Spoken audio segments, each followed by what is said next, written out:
Introdução ao Narcisismo, segunda parte. Canal. O psicanalista selvagem.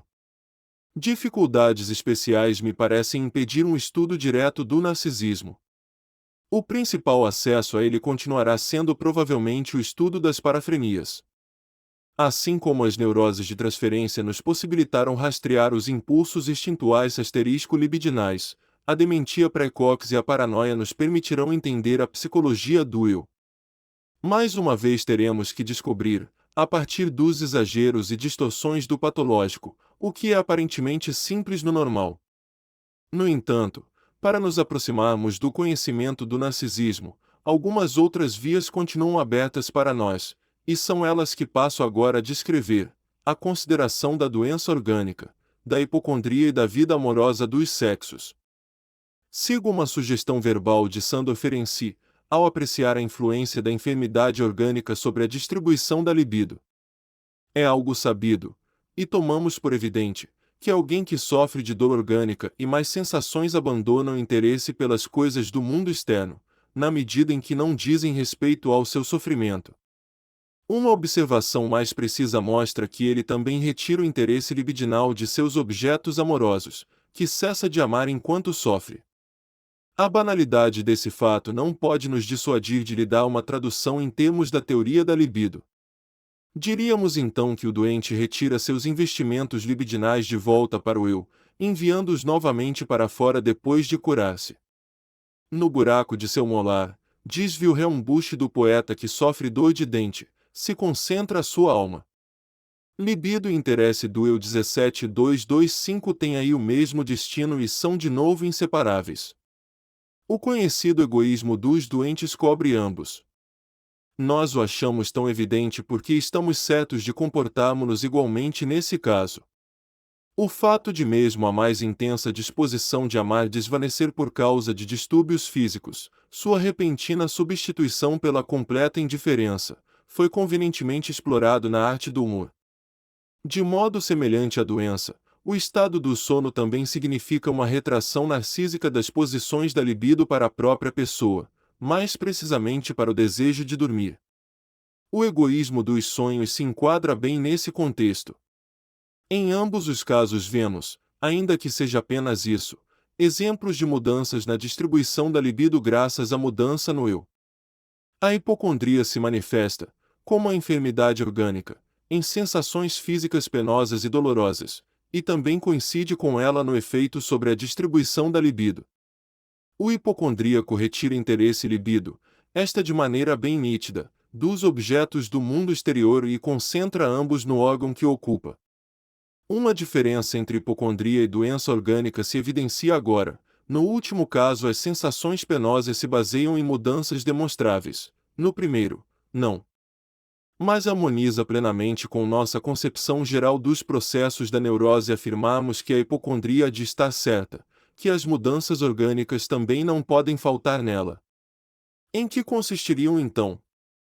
Aqui nos deixaremos guiar pela experiência, segundo a qual sensações corporais de tipo desprazeroso, comparáveis às hipocondríacas, também não faltam nas outras neuroses.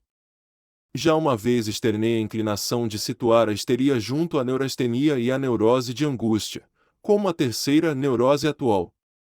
Provavelmente não significa ir longe demais dizer que nas outras neuroses também se desenvolve regularmente um quê de hipocondria.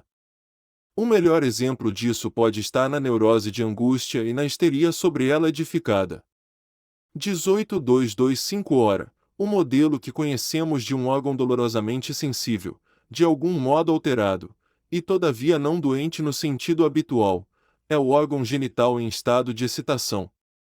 Ele fica irrigado de sangue, entumecido, umedecido e se torna o centro de múltiplas sensações. Se, tomando uma área do corpo, chamarmos sua atividade de enviar estímulos sexualmente excitantes para a psique de erogenidade, e se refletirmos que as considerações da teoria sexual há muito nos habituaram à concepção de que algumas outras áreas do corpo, as zonas erógenas, podem agir como substitutas dos genitais e comportar-se de maneira análoga a eles, então só teremos que arriscar um passo mais. Podemos nos decidir a ver na erogenidade uma característica geral de todos os órgãos, o que nos permitiria então falar do seu aumento ou decréscimo numa determinada área do corpo. Para cada alteração dessas na erogenidade dos órgãos poderia haver uma alteração paralela no investimento libidinal do eu. Em tais fatores deveríamos procurar o que se acha na base da hipocondria e o que pode ter, na distribuição da libido, o mesmo efeito que a doença material dos órgãos. Notamos que, prosseguindo nesse curso de pensamento, topamos não só com o problema da hipocondria, mas também com o das outras neuroses atuais, a neurastenia e a neurose de angústia. Por isso vamos parar neste ponto. Não está no propósito de uma investigação puramente psicológica avançar tanto além da fronteira com a pesquisa fisiológica. Direi apenas que é possível conjecturar, a partir disso, que a hipocondria tenha com a parafrenia uma relação similar à das outras neuroses atuais, com a histeria e a neurose obsessiva, que dependa da libido do eu, como as outras da libido de objeto. A angústia hipocondríaca seria a contrapartida, desde a libido do eu, da angústia neurótica. Mas, se já estamos familiarizados com a ideia de ligar o mecanismo de adoecimento e formação de sintomas nas neuroses de transferência, o progresso da introversão à regressão, a um represamento da libido de objeto, 9 então podemos nos aproximar também da ideia de um represamento da libido do eu, e pô-la em relação com os fenômenos da hipocondria e da parafrenia. 19.225 Naturalmente a nossa curiosidade perguntará aqui por que um tal represamento da libido no eu tem de ser sentido como desprazeroso. Quero me contentar com a resposta de que o desprazer em geral é expressão de uma tensão mais elevada, de que portanto é uma quantidade do suceder material que aqui, como em outros lugares, se transforma na qualidade psíquica do desprazer. Para o desenvolvimento do desprazer pode não ser então decisiva a grandeza absoluta do evento material, mas uma determinada função dessa grandeza absoluta. A partir disso ousaremos abordar esta outra questão, de onde vem mesmo a necessidade que tem a psique de ultrapassar as fronteiras do narcisismo e pôr a libido em objetos. A resposta derivada de nosso curso de pensamento seria, mais uma vez, que tal necessidade surge quando o investimento do eu com libido superou uma determinada medida. Um forte egoísmo protege contra o adoecimento, mas afinal é preciso começar a amar, para não adoecer, e é inevitável adoecer, quando, devido à frustração, não se pode amar. Algo semelhante à psicogênese da criação do mundo, tal como foi imaginada por Heine, a doença foi bem a razão de todo o impulso de criar. Criando eu pude me curar. Criando eu me tornei são. Em nosso aparelho psíquico reconhecemos sobretudo um expediente para lidar com excitações que de outro modo seriam sentidas como penosas ou de efeito patogênico. A elaboração psíquica ajuda extraordinariamente no desvio interno de excitações que não são capazes de uma direta descarga externa, ou para as quais isso não seria desejável no momento. Mas no princípio é indiferente, para uma tal elaboração interna, se ela ocorre em objetos reais ou imaginários. A diferença mostra-se apenas depois, quando voltar-se da libido para objetos irreais, introversão, conduz a um represamento da libido. Nas 22.2.5 parafrenias, semelhante elaboração interna da libido que retornou ao eu é tornada possível pela megalomania. Talvez somente com o fracasso desta o represamento de libido no eu se torne patogênico e incite o processo de cura que aparece para nós como doença. Tentarei agora penetrar um pouco mais no mecanismo da parafrenia, e resumirei as concepções que já atualmente me parecem dignas de atenção. A diferença entre tais afecções e as neuroses de transferência eu atribuo à circunstância de que a libido liberada pelo fracasso não fica em objetos na fantasia, mas retorna ao eu. A megalomania corresponde, então, ao domínio psíquico sobre esse montante de libido, ou seja, a introversão para as fantasias encontrada nas neuroses de transferência. Do fracasso desta realização psíquica nasce a hipocondria da parafrenia, análoga à angústia das neuroses de transferência. Sabemos que essa angústia pode acabar através de mais elaboração psíquica, isto é, por conversão, formação reativa, formação protetiva, fobia. Nas parafrenias isso é feito pela tentativa de restauração, a que devemos as marcantes manifestações da doença. Como a parafrenia frequentemente, se não a maioria das vezes, acarreta um desligamento só parcial da libido em relação aos objetos, no seu quadro pode-se distinguir três grupos de manifestações. 1. As de normalidade conservada ou neurose, manifestações residuais. 2. As do processo patológico, de desligamento da libido em relação aos objetos, e também a megalomania, a hipocondria, o distúrbio afetivo. Todas as regressões. 3. As de restauração, em que a libido se apega novamente aos objetos. Maneira de uma histeria, dementia precox, parafrenia propriamente, ou de uma neurose obsessiva, paranoia. Esse novo investimento de libido sucede a partir de um outro nível, sob outras condições que o primário. A diferença entre as neuroses de transferência com ele criadas e as formações correspondentes do eu normal deve proporcionar uma mais profunda compreensão da estrutura de nosso aparelho psíquico. 21.225 Uma terceira via de acesso ao estudo do narcisismo constitui a vida amorosa dos seres humanos, em sua variada diferenciação no homem e na mulher.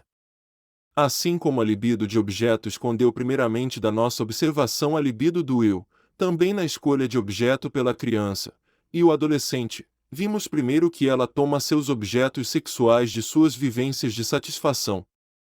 As primeiras satisfações sexuais autoeróticas são experimentadas em conexão com funções vitais de autoconservação. Os instintos sexuais apoiam-se de início na satisfação dos instintos do eu, apenas mais tarde tornam-se independentes deles, mas esse apoio mostra-se ainda no fato de as pessoas encarregadas da nutrição, cuidado e proteção da criança tornarem-se os primeiros objetos sexuais, ou seja, a mãe ou quem a substitui. Junto a esse tipo e essa fonte de escolha de objeto, que podemos chamar de tipo de apoio, a pesquisa analítica nos deu a conhecer um outro, que não esperávamos encontrar.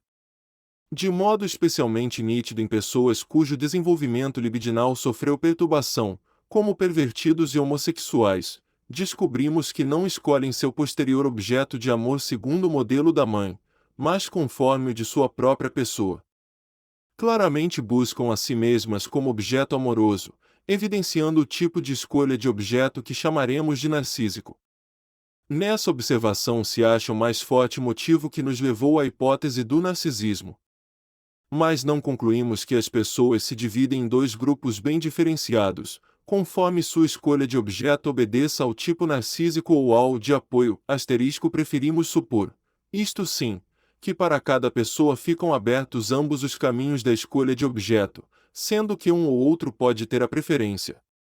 Dizemos que o ser humano tem originalmente dois objetos sexuais, ele próprio e a mulher que o cria, e nisso pressupomos o narcisismo primário de todo indivíduo, que eventualmente pode se expressar de maneira dominante em sua escolha de objeto.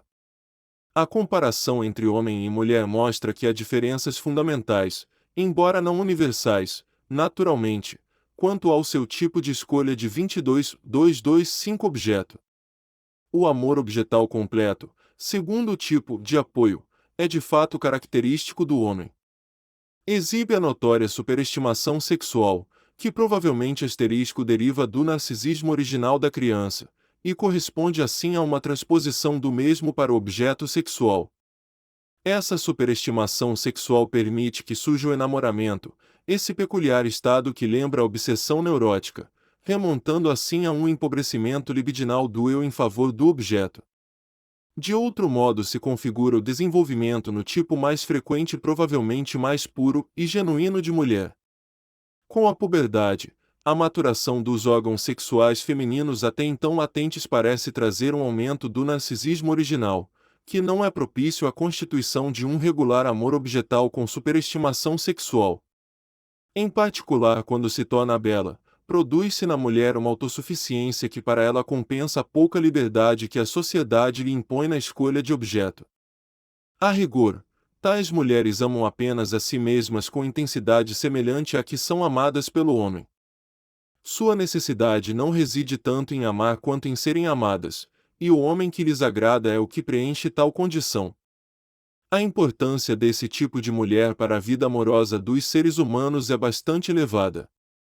Tais mulheres exercem a maior atração sobre os homens, não apenas por razões estéticas, porque são normalmente as mais belas, mas também devido a interessantes constelações psicológicas. Pois parece bem claro que o narcisismo de uma pessoa tem grande fascínio para aquelas que desistiram da dimensão plena de seu próprio narcisismo e estão em busca do amor objetal. A atração de um bebê se deve em boa parte ao seu narcisismo, sua autossuficiência e inacessibilidade, assim como a atração de alguns bichos que parecem não se importar conosco, como os gatos e os grandes animais de rapina, e mesmo o grande criminoso e humorista conquistam o nosso interesse na representação literária. Pela coerência narcísica com que mantém afastados de seu eu tudo que possa diminuí-lo. É como se os invejássemos pela conservação de um estado psíquico bem-aventurado, uma posição libidinal inatacável, que desde então nós mesmos abandonamos. A grande atração da mulher narcísica 23.225 não falta o reverso, porém, boa parte da insatisfação do homem apaixonado, a dúvida quanto ao amor da mulher, a queixa quanto aos enigmas do seu ser, tem sua raiz nessa incongruência entre os tipos de escolha de objeto. Talvez não seja supérfluo garantir que esse quadro da vida amorosa feminina não implica nenhuma tendência a depreciar a mulher. Sem contar que a tendenciosidade me é alheia, sei também que esses desenvolvimentos em direções várias correspondem à diferenciação de funções num contexto biológico altamente complicado. Além disso, disponho-me a admitir que muitas mulheres amam segundo o modelo masculino e exibem a superestimação sexual própria desse tipo. Também para as mulheres que permaneceram narcísicas e frias em relação ao homem há um caminho que conduz ao completo amor objetal. No filho que dão à luz, uma parte do seu próprio corpo lhes surge à frente como um outro objeto, ao qual podem então dar, a partir do narcisismo, o pleno amor objetal. E há mulheres que não precisam aguardar o filho para dar o passo no desenvolvimento do narcisismo, secundário, ao amor objetal. Antes da puberdade elas se sentiam masculinas e por algum tempo se desenvolveram masculinamente, depois que essa inclinação foi interrompida pela maturação da feminilidade, resta-lhes a capacidade de ansiar por um ideal masculino, que na verdade é a continuação da natureza de menino que um dia tiveram. Um breve sumário dos caminhos para a escolha de objeto pode concluir estas observações incipientes. Uma pessoa ama, conforme o tipo narcísico, a. O que ela mesma é a si mesma, b. O que ela mesma foi, c. O que ela mesma gostaria de ser, d. A pessoa que foi parte dela mesma. 2. Conforme o tipo de apoio, a. A mulher nutriz, 24.225b. O homem protetor e a série de substitutos que deles derivaram. O caso C do primeiro tipo só poderá ser justificado mais adiante. A importância da escolha de objeto narcísica para a homossexualidade masculina é algo a ser apreciado em outro contexto. O narcisismo primário que supomos na criança, que contém uma das premissas de nossas teorias sobre a libido, pode ser mais facilmente confirmado por inferência retrospectiva de um outro ponto do que apreendido por observação direta. Quando vemos a atitude terna de muitos pais para com seus filhos, temos de reconhecê-la como revivescência e reprodução do seu próprio narcisismo há muito abandonado. Como todos sabem, a nítida marca da superestimação, que já na escolha de objeto apreciamos como estigma narcísico, domina essa relação afetiva. Os pais são levados a atribuir à criança todas as perfeições, que um observador neutro nelas não encontraria, e a ocultar e esquecer todos os defeitos, algo que se relaciona, aliás, com a negação da sexualidade infantil. Mas também se verifica a tendência a suspender, fez-se a criança, todas as conquistas culturais que o seu próprio narcisismo foi obrigado a reconhecer, e a nela renovar as exigências de privilégios há muito renunciados. As coisas devem ser melhores para a criança do que foram para seus pais, ela não deve estar sujeita às necessidades que reconhecemos como dominantes na vida. Doença, morte, renúncia à fruição, restrição da própria vontade não devem vigorar para a criança. Tanto as leis da natureza como as da sociedade serão revogadas para ela, que novamente será centro e âmago da criação. His Majesty the Baby, como um dia pensamos de nós mesmos. Ela deve concretizar os sonhos não realizados de seus pais, tornar-se um grande homem ou herói no lugar do pai, desposar um príncipe como tardia compensação para a mãe. No ponto mais delicado do sistema narcísico, a imortalidade do eu, tão duramente acossada pela realidade, a segurança é obtida refugiando-se na criança. O amor dos pais, comovente no fundo tão infantil, não é outra coisa senão o 25.225 narcisismo dos pais renascido, que na sua transformação em amor objetal revela inconfundivelmente a sua natureza de outrora.